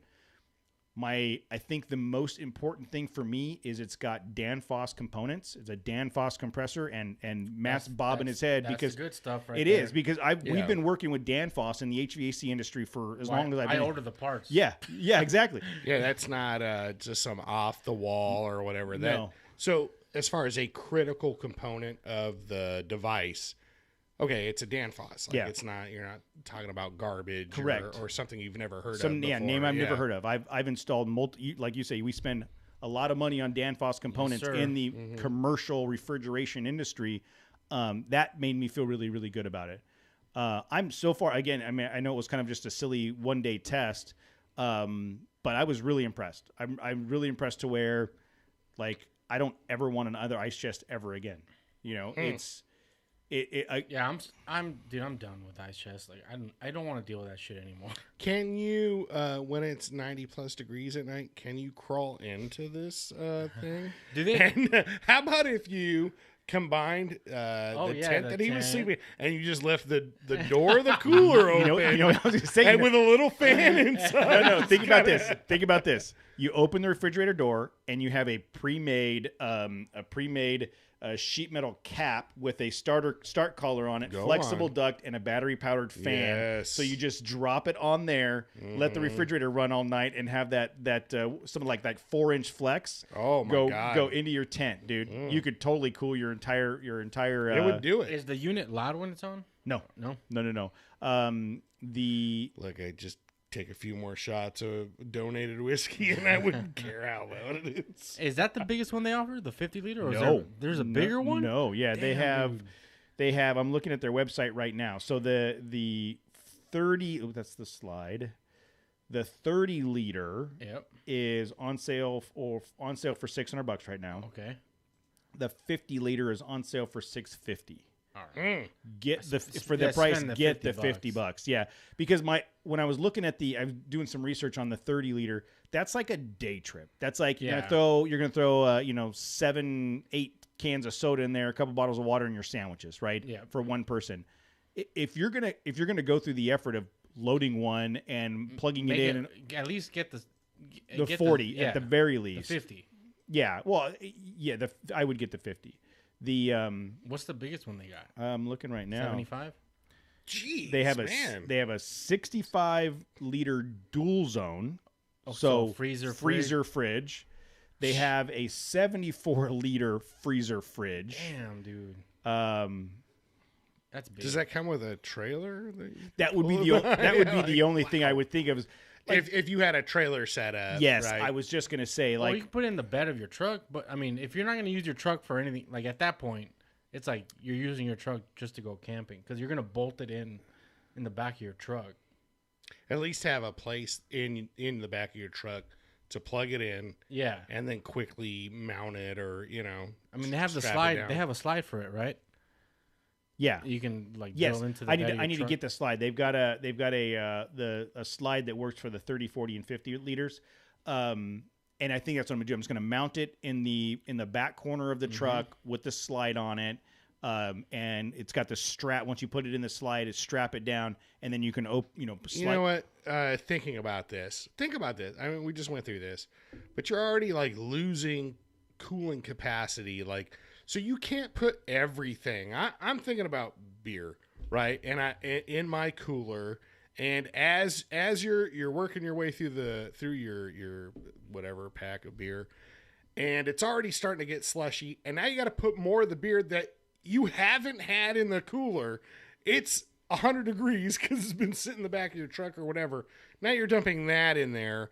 Now you're cooling. Now instead of having an ice cold beer, it's like a later on, because that warm beer just melted the rest of your ice.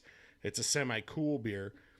Wow, man! If you had a fridge that just maintained that same temp, and whatever you put in there indefinitely just brought it would bring that temp down. And that 50 liter, it says 72 cans. 72 can capacity. Man. 72. That's what it says. 72. Holy it's shit, deep, dude. I don't know It's big. I don't know if my fridge at home can hold that. Well, so that's what I was saying. not if my wife says. Yeah. Has anything to say about it. If you look at the components inside of it, if you look at it's got, here, I'll put it up on the screen. It's got this 2 basket setup here and a crisper. You could literally fill one whole side of this with 30 cans of beer, and then the other side with your food. And this is just stuff you want to keep kind of chilled and not even have to have an ice chest. Oh, it comes with the bat signal too? Yes, it's at the back signal. I like it. I'm really, really excited about it. I'm really happy with it. I want to get it out and use it, out in the world. Real world, yeah. But just that simple test in the backyard for a day, dude, I can't complain at all. And even that, when you okay, we're gonna have a pool party at the house, and you throw, you know what I mean? You pick it up, you set it out in the backyard, plug it in, golden, right? You don't have people running in and out of the house to get drinks. You don't have to deal with ice. Like, I was super impressed with it. I'm very, very excited about testing it more. Yeah, dude, I'm sold on the fridge thing. I'm gonna have to figure it out. Yeah, I think so. This weekend or this specific trip being very going a long way for that argument. Yeah, because again, it was a slushy mess, and then our day 2 lunch was I bought 2. Jose was talking about having gone to Ocotillo like a couple months ago, and he just bought one big sandwich and lived off of it. That's the move. You might still be living off that sandwich the way you described it. And I thought, yeah, that's a great idea. So I'm going to buy 2 sandwiches and just double. I bought like those 1 gallon like Ziploc bags. I double bagged the 2 sandwiches. You're never supposed to double bag it, dude. You can rip the other bag. What are you talking about? Are you serious? I'm not talking about bags. Oh, okay. I don't even know. Sorry, you guys. Yeah, I got it. But either way, by the time, so we did eat that sandwich the next day, the first one, and I was like, okay, yeah, this is fine. This is a good idea. And then the second day, I didn't even care whether it had been affected by, and gotten wet or the seal had broken. It was like, I'm not eating this thing. I had to fish this thing out of like a swamp of slush. We're having a charcuterie lunch. Like we just I had crackers and some summer sausage I sliced up. That's what we had lunch that second day. So yeah, refrigerator. I think that's the move, game. Dude. That's the move, man. That's a veteran move too, right there. Well, I did it. So last year I borrowed one. Yeah. So 2020 I borrowed one, and I was like, wow, that was amazing. And then when I didn't order this one in time and it didn't show up, and I was like, oh, well, I'll just do the ice chest. It'll be fine. No. Like literally before we even got there, I was over the damn ice because now you got to stop and load up. Well, I have so much shit. I got to untie shit to lift it off the ice chest to put the ice in it. Yeah. I was so over it. Like that's you gotta downsize your stuff. Dude. I'm trying. I am trying. Yeah, I think that's another challenge is figuring out your but a fridge would go a long way to figuring out the food scenario. Because I think I know you talked about the barbecue. I had a full on barbecue, and it was okay, but it took up a lot of kind of a crummy amount of space, But I think going back to how you normally pack for a trip with the ice chest and stuff, you almost pack more stuff knowing you're going to lose some stuff. Right. Whereas with the fridge, you're like, I need one sandwich. I need one, you know what I mean? Like it's going to be totally fine and ready to eat. And I don't have to worry about not having something if something goes wrong. My only concern is how well does it function after it's dribbled out of the back of my bed down the Kessel Run, and I had to pick it up, put it back in, plug it back in. You should definitely strap it in, but go on. Yes, and make sure that it's secure and don't lose it. But I don't know, man. I'm really excited about it. I think it's going to change. I had said it last week. I really am going to start focusing on turning the truck into more of an adventure vehicle than try to make it do everything. Like I'm going to go, it's instead of like. What does that mean? I want to put a bed rack on it. I think I'm going to go bed rack so I can. Bed rack or camper shell? I've gone back and forth multiple times, but the racks look cooler. The racks look cooler, and I think the racks still provide some level of versatility over the camper shell. But the camper shell provides the weather protection. I don't know. Right now, I'm looking at bed racks. I don't know. Like a Lightner or something? Something like that. Like a modular system. Yeah. My thought is if I did one that was cab height, the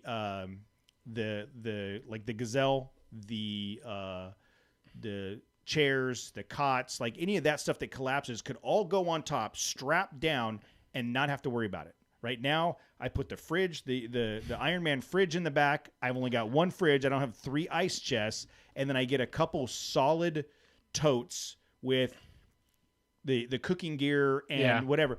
And now I'm dialed in, and I'm not worried about shit flying out or having to run straps. And you know what I mean? That was another critical kind of a mess. I don't want to say it was a mess, but the first day I had my everything tarped. Yeah. Because I had spent that time the night before, and I tucked everything in, and it was really tight. And but replicating that for the next day? Exactly. The next day it was like, I'm not going through this again. I just wadded the tarp up or whatever, and then I guess I wish I'd taken that time again because now everything got all mucked up, with the dust, or that dust gets everywhere. So a hard shell would be advantageous at that point, I don't know, man. I don't know. But that's, again, we're comparing it. I don't remember being that dusty for Arizona, for the winter expedition. I don't remember being that. But this trip, it's just, dude, you're just gonna get gross. You're in the dust bowl. Yeah, you're living in you're covered in it. Dude, at one point that second night, I came out in flip flops. I hate flip flops, but it was so hot. I'm like, I don't even care. I'm just gonna wear that dirt. I'm already wearing the dirt as it is, like whatever. This trip was just that way. It was just really dirty. Yeah, and I think, I go back and forth on the camper shell versus the bed rack. The camper shell on this trip would be amazing because it would be protecting from all the dust, but then it also limits your ability to get into the back of the truck on either side. Yeah, you got to crawl. There's in one there. I'd have unless to, you get the door. That's what I was. Yeah, but they make a bed rack that does the same thing. I can't remember what the name of it is, where it's got the bed rack and then it's got the rails on the side to mount your roto packs or whatever. But it's got a pin. You pull the pin and you can swivel that whole section up, pin it up out of the way, and reach in the side of your truck. So I don't know. I don't know exactly what my plan is yet, but I definitely need to do something. I was looking. Iron Man has a bunch of flat racks, like rooftop racks and flat racks and stuff. And I thought, I wonder if I could. What if I just put a rack on the top of the truck cab, and then strap stuff to that? There's those like really awesome looking racks that are like chase racks or chase, but then it's just like a 2-foot rack that extends behind your it's got a cab, almost like a balcony on the back of it. Yeah. I mean, those look amazing, but I feel like I would be afraid to put anything of weight up there. I'd have to see it. Well, okay, put sleeping bags or chairs or whatever. You could find stuff to put up there. Oh, yeah. Right? But you still have access to everything up to the cab. Like, you just be ducking. If you put coolers all the way up against the cab, you could still simply reach into that. You'd have to get up onto the bed or whatever. But you're not crawling into a bed, a camper shell or whatever. With something like that, if you had like those Plano or Pelican cases, like a good solid case, you could literally put all your dry food in there in the case, and you get 2 cases that fit in the box side by side. Sexy Dave has it on his, JT and so you would literally be able to put like all your dry goods up there, close the case, strap it, and it would be out of the way and stay. The only thing with if you put food up there in the heat, it might get, but you could. But you could put other things. You could put, your cooking gear, sleeping bags, tents, whatever you want, guys. It's the box. The duffel bags, stuff, clothes, extra underwear, whatever. Chonies, your Jones pantachonies. I mean, I definitely have some money to earn, so I have money to spend. I need to figure out how to spend some money. Or I figure out how to make some money so I can spend it. I got to make more money too so I can spend more money. Yeah, that's where I'm at. But we didn't talk about this beforehand, but what's the next trip? Because I've already had some people ask. they want to do it. They're asking because they want to go. You guys had fun on this one? Like you didn't want to. I thought about putting out a survey to everybody, like a little. Tell me about your best watch, but I don't think I want to know. I don't want to. I don't think I want to know how many people are never coming back again, and then the ones that are coming back scare me. It's either Pismo. I don't know if Pismo's even viable. Pismo's the only place I've ever been to, four-wheeling or whatever, middle of summer, 103 here. 70 degrees. Yeah, like no 70. Like it was cold. That first time we went to Pismo, that was like the greatest. Yeah. We'd have to go real far north if we're gonna do it like in the dead of summer. Either that or Big Bear. I don't know if Big Bear. But it's even Big Bear, Big Bear in July is 85, 90. Yeah. But at night it's we just do Death Valley. Tolerable. Either we try overnight Big Bear. And it's like, how much is that gonna? How debilitating is that gonna be? I'll tell you one thing, dude. We're not doing 30 rigs at Big Bear. No, 10 max. 10. Yeah, even okay. 10. Here's what we're gonna do. We're gonna pick a weekend at Big Bear. The problem, even at 10, dude, like just the people, the organizers is almost 10 trucks, dude. Yeah. We're gonna pick a weekend at Big Bear. We're gonna VRBO. Like a giant 8-bedroom house. What's VRBO? It's Airbnb. It's vacation rental. Is it the Linux version of Airbnb? Vacation rental by owner. VRBO, Verbo.com. It's my preferred vacation rental site. Will VRBO like an Are 8? they sponsoring this shit? No. No, but we did it one year for Tammy's dad's birthday. We there was this place that had like 8 bedrooms. And so all of the families went and just split it, and we all just stayed there for the weekend. It was cool. We'll try to rent like a whole. You want to sleep under the same roof with some of these people? I'll be in my own room. You think that lock's gonna stop them? Or we'll rent out like the Big Bear Lodge. The Big Bear Lodge is really nice hotel. The one over by the village. As long as it's not the Night's Inn. The Night's Inn, not even the Night's Inn anymore. They sold it. Yeah. There's a place up there that used to be called the Night's Inn. They should have burned that shit to the and ground. we went up there for Christmas one year, and it was one of those places where like we didn't even. I spent $100 on a room there. We checked in. I went, okay. There was like a bunch of kids like snowboarding. Like kids don't give a shit. They'll sleep anywhere. We're walking down the corridor, and it was like musky, like mildewy, that smell or whatever. And this is dead of winter. This is the over Christmas holiday. It was snowing outside. We got to the room. I went, nope. We're not sleeping here. We'll go to mom and dad's, and we will sleep on the floor. I will. I don't even care. How bad? I don't even care about. What did you see? It was just gross. It was just gross. Like hourly rental gross? Rotting. Some things were rotting. Things like multiple things. I couldn't just pin down one thing. Is there a dead animal around here? No, there's probably dead animals, trees, food, whatever. It was just nasty. It was just really nasty. Like I can't describe. I can't be more disappointed in anything I've ever spent money on in my life. But it was that bad. Like we're just getting out of here. I can't. Mom and Dad's house, like a half mile away from here. Let's just sleep there. I feel safe there. I don't feel like I'm gonna catch some kind of infection. Not even a disease, like an actual infection, just from touching something. So yes, it was disgusting. Night's Inn. No. When you're desperate. It's not. I think we stayed there. We stayed there and we ended up laying our sleeping bags on top of the bed and slept on top of the sleeping bag. Oh God, no! You would not use that bedding. You would not use the bedding. And because we had the dog with us, I think, and yeah, it was bad. But there's the Holiday Inn at the lodge. That's the nice hotel. There's some nice hotels up there. We should see what the like. Yeah, how to block out a room. It would have to be something like that because we ain't gonna find a camp spot to fit 15 rigs or whatever, 10 up there, dude. Up there during the summer, no way. No, No. Yeah, I'm saying. So when would we want to do it? We're not doing July 4th weekend, obviously.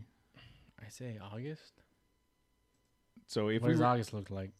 Are we supposed to try and team up with September, we talked about doing that September. Last week of September. And that's gonna have to be like Friday off, Monday off. Hey, yeah, we could try to do it the weekend of Tammy's birthday. I mean, at the very least, I'll be able to go because she'll divorce me for taking her to the Big Bear Lodge for her birthday. But I think if we tried to do it like, damn, even in July, it's $300 a night. No. Do they have any rules against camping in the parking lot? Or sleeping in your truck? Yeah. So I don't know. I don't know what the next trip is or where but I do agree. Oh, what's the Coyote Flats? What's the lake up there? Coyote Lake? Where? Up Northern California. 395? No, up to 395. Mammoth June Lake. Yeah. Mono Lake. Yeah. Bridgeport's nice. I just don't know when. I don't know when. The only problem with that is you got to drive like 6 hours to get to those spots. You just drove 8 hours to get to Laughlin. You're right. You're 100% right. Well, think about that. Because how many times have we said that? I don't know. It's 6 hours. We just did it. We just did 6 hours. Casey says he'll go pin down a yellow post site ahead in Big Bear. I don't know. Where's that at? Yeah, they have a bunch of yellow posts up there. I'm down to go up north, 395. Atlanta? California City? Yeah. Kramer Junction. Calico? No, like Bishop. No, you got to go further than Bishop. Bishop's hot as balls. F. All right. Well, I don't know what the next plan is. If there's another trip after this. The summer being the thing, like, man, we got to escape the heat. And if that means driving 6 hours at the 395, that's a 4-day weekend for me. Like I'm taking that same amount of time I just took. Pro tip. That's a veteran move weekend. Yeah. Yeah. Friday, I don't know. That's, I'm not opposed to it, but I'm Friday and I don't go back to work till Wednesday. That's almost a week off. Because that's a lot of drive time. You take a Friday and a Monday. Well, I don't know, because that would mean you drive almost the entire day Friday, wheel Saturday, and then wheel Sunday, and then come home Monday. So 2 days a week, 6 hours of drive for a 2-day wheel. If it's 80 degrees during the day and you're actually getting some rest at night, then maybe it's not so bad, right?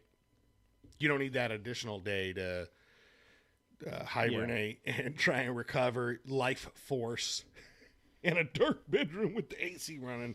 Whatever. That's what happened, but that's pretty much what happened with me. All right, we'll figure it out. On my downtime at work, I'll look into it, dude. Good. Keep going. Keep doing that in your downtime. How much time does Jose actually spend doing his job? 9 hours. Yeah, all of the times. So if you guys have suggestions, Mark, nobody fishes anymore. That's like a dead hobby, I think. And at your age, you should really be doing something more exciting than fishing. Like what? Go on. Don't leave us hanging. I'll just say fishing is boring. There's Casey. He's jumping on board. Yeah, Casey will fish. Again, just I don't know. I'm not my jam. I was gonna give some shit to Billy Rocklander. He sent me a post on Instagram. Bro, bring your glove. Let's play some catch or whatever. I brought my softball glove. I did. All right, dude. Let's play catch. I made Johnny bring his glove. Like, we're going to throw a ball around. This is going to be like a good father-son thing, whatever. And that dude did not make it. He did not do it. So when I was finishing I unloaded the truck, obviously, Just that shake weekend. your head, huh? But when I was like Shook your head. putting shit away, and this past week, yesterday, it was like, oh, there's my glove I brought up to effing Laughlin, and I didn't use like for nothing because somebody asked me to bring it, and then all for naught. In a way, it was kind of good because, like, dude, my arm sucks now. I don't want to, like, oh, man. You got look at like this one guy. good one. I'd have one good throw, and that's it. Johnny, play catch with Billy. I've been trying to, like, as therapy, take a tennis when I'm in the pool, take a tennis ball and throw it up against the brick wall just to see if I can get my arm to move that way, and it does not work very well. It's not good. All right. Well, if you guys have suggestions for when and where to go, keep in mind that we kind of committed to going up north in September. And Adrian says Land O'Lakes. I think that's like where they make butter and stuff. So that's probably pretty good. Land O'Lakes, yes, or Laurel Lakes. I don't know where that is. Oh, is that what that says? Jesus, man, get some new eyeballs, bro. I'm wearing my glasses and stuff. Keep in mind that we like I said, we kind of committed to going up north in September, which I don't know if we'll be able to pull off. And my August is pretty big. I mean, pretty booked. I get that checked. Laurel Lakes Road. Where's Laurel Lake? I don't know. There's a place called Convict Lake above the 395. Yep. There's Mono Lake. Lake Crowley. But that gets pretty hot. I don't know. Mono Dude, Lake. you know what? There's this spot I used to go camping with my buddy, like really after high school. Just me and him. Just you and him. Me and him, dude. Yeah. Just the two of you. Before you met Letty. Way before. Try anything once. Or twice. 20 bucks. 20 bucks is 20 bucks. No, there's this place up in Bridgeport. It's a small little town. Like, you drive through it like in 2 minutes. It's called Twin Lakes, Bridgeport, California. Bunch of camp spots. It's affordable. It's like 20-something bucks a night. It's beautiful up there, dude. By Virginia Lakes Resort? It's called Twin Lakes Resort. Oh. It's like a 6-hour drive, dude. It's beautiful up there. Is there wheeling, or would it be just a camp trip? Nah, that would be camping. I don't know. I don't know about wheeling trails up there. Is Gorman hot? Gorman hot in the in that time of year? Gorman's probably pretty hot up there because it's like right in the central. Yeah. Oh, there's Twin Lakes. Okay. Yep. Twin Lakes, Twin Peaks. Yeah, there's great hiking, fishing, camping. Don't care. It's near Mono Lake. It's near Mono Lake. Yep. And in the middle of Mono Lake. You get Mono there. In the middle of Mono Lake is Paoha Island and Negret Island. That seems like it's a decent trip. It's a great 6 hours. It's a great camping trip. I don't know if there's wheeling around there though. I'm sure there has to be. We can take our mountain bikes. Everybody can ride their mountain bikes around the lake. No? Guess Matt's not going. I'd rather die. Yeah, we'll figure it out. We'll figure it out. So anybody have any ideas, do me a favor and Pismo. email Jose so that he Jose. can... Is Trailchasers. Pismo like just done? It's done now? Yeah, it's Yeah, I don't know that it's going to be a thing very much longer. Mark says kayaks at Virginia Lake. I don't know if you don't just get a heard, body like this. By I don't know if you just heard the bro. conversation about my shoulders. I can't throw a tennis ball up Let against alone a paddle brick upriver. wall 4 feet away from my pool, and you want me to paddle? So we'll think of something. All right, guys, we're going to cut it here. I appreciate everybody listening. Thank you, Iron Man, for all of the support and giving us for the product review. the opportunity. And props to the Black Widow and Captain America. They said thanks, Iron Man. Sorry. Speaking of Marvel, did you guys see the Loki episode? Yeah, I did. good. Did. Dude, I like the writing on these shows. Yes. Like WandaVision's great, and where this show's going is That's great. why I said that the beginning of Loki was similar theme to like the similar feel of Wanda. You're like, what is going on? What is happening here? It's like so far out of left field. Yeah. And you're like, I have to now watch the rest of this. Yep. But when they pull open the drawer and there's like a bunch of the Infinity. Yeah, he's like, wait, what? dude. When he's like, oh No, yeah, go ahead. Some of these guys use them take as a couple paperweights. of them if you want. That's fine. It's yeah, some of us use them as paperweights. Yeah, that was pretty good. Yeah, there was a lot of funny things in there. So that'll be the next podcast is our Marvel reviews. Okay. Well, thanks everybody for listening. Have a great night. Thank you for those that came on the trip, and we are looking for the next one. And have a good night. We'll talk to you later. Good night.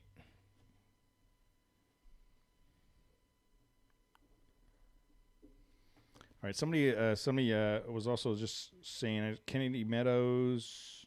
I don't know where that is. You done, Matt? You're leaving? Pee break. Vaginal mesh. Where is Kennedy Meadows, guys? I have no idea, dude. I was asking the guys in the chat room. Oh.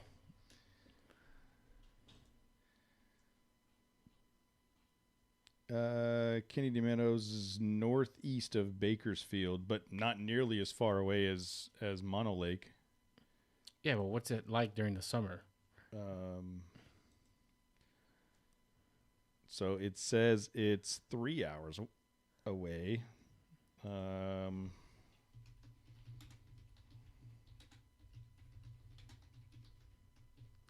Average temperature during summer, 95. So I'm checking right now. Let's see. Shy says it's nice and cold. So in July, it's going to be... Oh. So the selected date should be in the past. So July of last year... All right, we're doing Farmer's Almanac here. Middle of July last year, it was 18 degrees Celsius. Cool. I have no idea what that means. So bring a jacket? Yeah. Apparently your skin will melt off. I don't know. It's either really hot or really cold. I don't know how to tell Celsius. Here we go. Let's see. God, why is this one in Celsius as well? Who? Stupid Celsius. So it looks like it is. Can I change this to Fahrenheit? I want to change this. Oh, because it's the same page. That's why. Unit of measure. I thank you. That's good. That's a good suggestion. I don't see a button that changes that. Royale with cheese. Royale with cheese. Let's see. Okay, so 95. It's 95 average in July. Yeah, hard pass. The average, so let's see. Oh, max temperature is 95. Average temperature in July, 78. Oh, all right. I mean, Shy's saying he's had ice on his tent in the morning. Huh. And 0.1 inches of precipitation in July. What's this place called again? Kennedy Meadows. Kennedy Meadows. All right, I'll start looking into it. Let's see. David's saying it's 64.4. It's 80% humidity in July. Nice. That's what you want. Which is good. Yeah. It's hot in here. You know that's from. Yeah, the bar. It's hot in here. Yeah. It's my buddy's bachelor party, Vegas. It's the heaviest drinking of my life. Like, even to this day, like, that was too many days in Vegas. Like, I don't know how. It's like 4+ days in Vegas. I've only been to one bachelor party like that, and but this one was all fun. Two strippers left very angry. Like the first set left angry, and then they called the second one, and they left for the same reason. Oh wow, that's a off-air story. Yeah, we'll tell that one. Okay. Speaking of which, all right, we're gonna end the live feed, guys. Oh, live feed's still going? Yeah, live feed's still going. All See right, you guys that later. was, Bye. Oops. Okay, live feed's over.